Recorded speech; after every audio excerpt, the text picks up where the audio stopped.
জি, আহমেদ জি, ভাই। আমার মতামতটাই হলো অন্যান্যদের মতোই। বাংলাদেশের আপামর জনতা আলহামদুলিল্লাহ সবাই, সবার মনে একটা তৃপ্তি আসলো আর কি। বাকি আমি বাড়তি একটা কথা বলতে চাই, সেটা হলো এই যে আজকের যে রায়, এই রায় থেকে যারা ভবিষ্যতে স্বৈরাচার হতে চায়, জালেম হতে চায়, তাদের শিক্ষা গ্রহণ করা উচিত। যারা ভবিষ্যতে বাংলাদেশের মসনদে বসবেন, ক্ষমতায় আসবেন, তারা আজকের এই ঘটনার থেকে শিক্ষা গ্রহণ করা উচিত।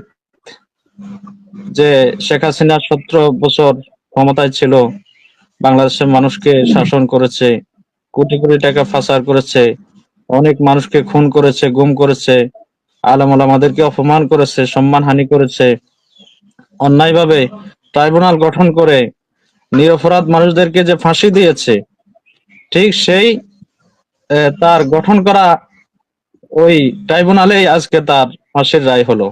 এখান থেকে জাতির শিক্ষা গ্রহণ করার মতো অনেক কিছু আছে, বিশেষ করে যারা নেতা হতে চান, যারা ক্ষমতার মসনদে বসতে চান, ভবিষ্যতে তাদের জন্য শিক্ষা গ্রহণ করার মতো একটা খোরাক আজকের এই রায় থেকে সৃষ্টি হলো আর কি। আপনাকে ধন্যবাদ।